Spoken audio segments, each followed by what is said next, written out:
आप सभी माताओं बहनों को जितिया व्रत की हार्दिक शुभकामनाएं। आज माताएं और बहनें अपनी संतान की दीर्घायु के लिए जीवित पुत्रिका यानी जितिया का व्रत रखेंगी और भगवान जीमूत वाहन की विधि विधान से पूजा करके व्रत रखने का संकल्प लेंगी। हर साल आश्विन मास में कृष्ण पक्ष की सप्तमी वृद्धा अष्टमी तिथि में इस व्रत को रखा जाता है, जिसमें भगवान जीमूत वाहन की पूजा होती है और व्रत की कथा का पाठ किया जाता है। मान्यता है कि इस कथा का पाठ करने से आपकी संतान की आयु दीर्घायु होती है और साथ ही उनके जीवन में राजा के समान सुखों की प्राप्ति होती है।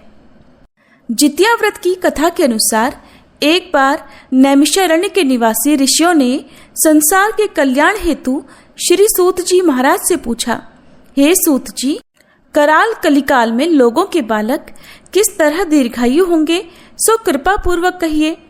तब सूत जी महाराज ने कहा कि जब द्वापर का अंत और कलयुग का आरंभ था, उसी समय बहुत सी शोकाकुल स्त्रियों ने आपस में सलाह की थी कि क्या इस कलयुग में माता के जीवित रहते पुत्र मर जाएंगे।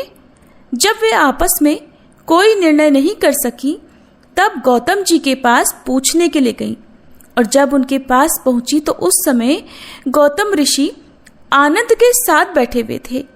उनके सामने जाकर उन स्त्रियों ने मस्तक झुकाकर प्रणाम किया। इसके बाद स्त्रियों ने पूछा, हे प्रभु, इस कलयुग में लोगों के पुत्र किस तरह जीवित रहेंगे?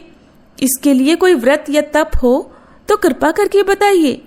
इस तरह उनकी बात सुनकर गौतम ऋषि बोले, हे स्त्रियों, मैं आपसे वही बात कहूंगा जो मैंने पहले से सुन रखा है। तब गौतम ऋषि ने कहा कि जब महाभारत युद्ध का अंत हो गया और द्रोण पुत्र अश्वत्थामा के द्वारा अपने पुत्रों को मरा देखकर सभी पांडव बड़े दुखी हुए, तो पुत्र के शोक से व्याकुल होकर द्रौपदी अपनी सखियों के साथ ब्राह्मण श्रेष्ठ धौम्य ऋषि के पास गई और उन्होंने धौम्य ऋषि से कहा, हे विपेंद्र, कौन सा उपाय करने से बच्चे दीर्घायु हो सकते हैं? कृपा करके ठीक ठीक कहिए। तब धौम्य ऋषि बोले, सतयुग में सत्य बोलने वाला, सत्याचरण करने वाला, समदर्शी जीमूत वाहन नामक एक राजा था। एक बार वह अपनी पत्नी के साथ अपनी ससुराल गए और वहीं रहने लगे। एक दिन आधी रात के समय पुत्र के शोक से व्याकुल कोई स्त्री रोने लगी, क्योंकि वह अपने बेटे के दर्शन से निराश हो चुकी थी। उसका पुत्र मर चुका था और वह रोती हुई कहती जा रही थी, हाय, मुझ बूढ़ी माता के सामने मेरा बेटा मरा जा रहा है। उसका रुदन सुनकर राजा जीमूत वाहन का तो मानो हृदय विदीर्ण हो गया। वह तत्काल उस स्त्री के पास गए और उससे पूछा, माता, आपका बेटा कैसे मरा है? तब बूढ़ी माता ने कहा कि गरुड़ प्रतिदिन आकर गांव के लड़कों को खा जाता है। वह प्रतिदिन प्रत्येक घर के एक बच्चे को आकर खाकर जाता है और आज मेरे बेटे की बारी है। इस पर दयालु राजा ने कहा, माता, अब तुम रो मत, आनंद से बैठो और प्रतीक्षा करो। मैं तुम्हारे बच्चे को बचाने का प्रयास करता हूँ। ऐसा कहकर राजा उस स्थान पर गए जहाँ गरुड़ आकर प्रतिदिन मांस खाया करता था और उसी समय गरुड़ भी उस पर टूट पड़ा और मांस खाने लगा। जब अतिशय तेजस्वी गरुड़ ने राजा जीमूत वाहन का बायां अंग खा लिया, तो झटपट राजा ने अपना दाहिना अंग फेर कर गरुड़ देव के सामने कर दिया। ये देखकर गरुड़ जी ने कहा, तुम कोई देवता हो? कौन हो? तुम मनुष्य तो नहीं जान पड़ते। अच्छा, अपना जन्म और कुल बताओ। पीड़ा से व्याकुल मन वाले राजा ने कहा, हे पक्षीराज, इस तरह के प्रश्न करना व्यर्थ है। तुम बस अपनी इच्छा अनुसार मेरा मांस खाओ। ये सुनकर गरुड़ रुक गए और बड़े आदर से राजा के जन्म और कुल की बात पूछने लगे। राजा ने कहा, मेरी माता का नाम शैव्या है और मेरे पिता का नाम शालीवाहन है। सूर्यवंश में मेरा जन्म हुआ है और मेरा नाम जीमूत वाहन है। राजा की दयालुता देखकर गरुड़ ने कहा, हे महाभाग, तुम्हारे मन में जो अभिलाषा है वह वर मांगो। तब राजा ने कहा, हे पक्षीराज, यदि आप मुझे वर दे रहे हैं तो ये वर दीजिए कि आपने अब तक जिन प्राणियों को खाया है वे सब पुनर्जीवित हो जाएं। हे स्वामी, अब से आप यहाँ के बालकों को ना खाएं, ऐसा कोई उपाय करें कि जहाँ जो उत्पन्न हो वे लोग बहुत दिनों तक जीवित रहें। धौम्य ऋषि ने उन स्त्रियों को आगे बताते हुए कहा कि पक्षीराज गरुड़ राजा को इस प्रकार वरदान देकर स्वयं अमृत के लिए नागलोक चले और वहां से अमृत लाकर उन्होंने उन मरे हुए मनुष्यों की अस्थियों पर बरसाया। ऐसा करने से वे सभी लोग जीवित हो गए जिनको कि पहले गरुड़ ने खाया था। राजा के त्याग और गरुड़ की कृपा से वहां रहने वालों का बहुत कष्ट दूर हो गया और उस समय राजा के शरीर की शोभा भी दोगुनी हो गई थी। राजा की व्याकुलता देखकर गरुड़ ने फिर कहा कि मैं अब संसार के कल्याण हेतु एक और वरदान दूंगा। आज आश्विन कृष्ण सप्तमी से रहित शुभ अष्टमी तिथि है। आज ही तुमने यहाँ की प्रजा को जीवन दान दिया है।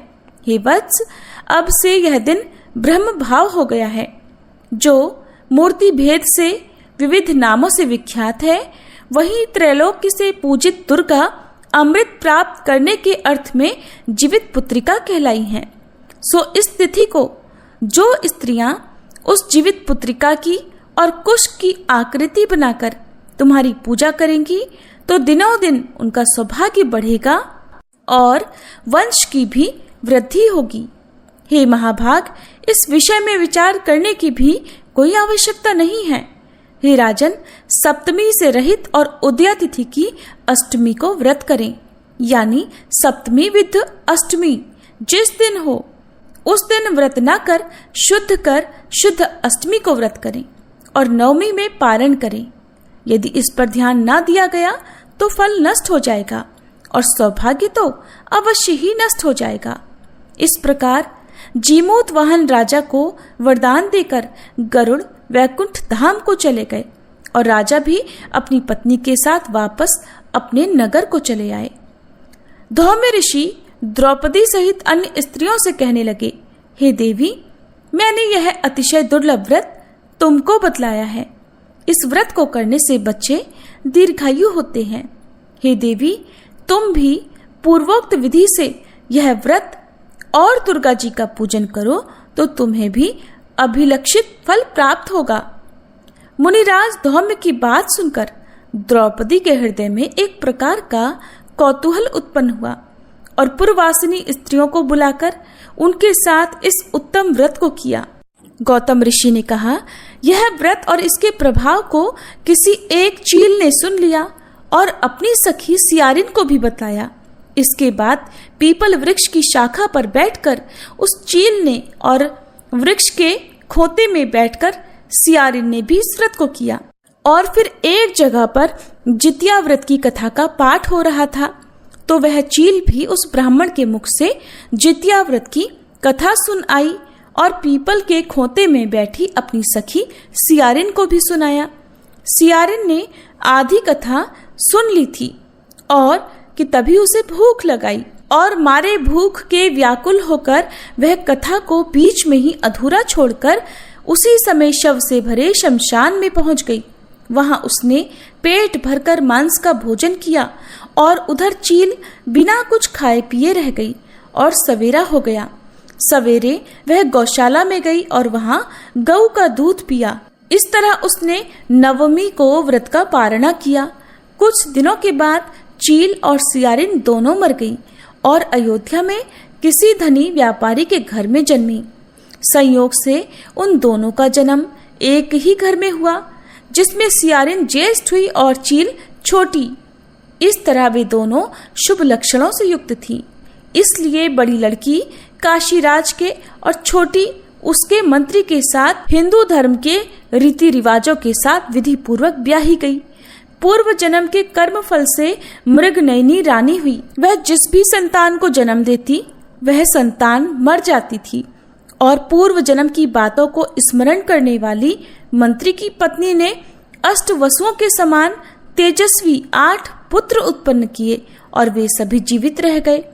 अपनी बहन के पुत्रों को जीवित देखकर ईर्ष्यावश राजपत्नी ने अपने स्वामी से कहा, यदि तुम मुझे जीवित रखना चाहते हो तो इस मंत्री के भी पुत्रों को उसी जगह भेज दो जहां मेरे बेटे गए हैं, अर्थात इन्हें मार डालो।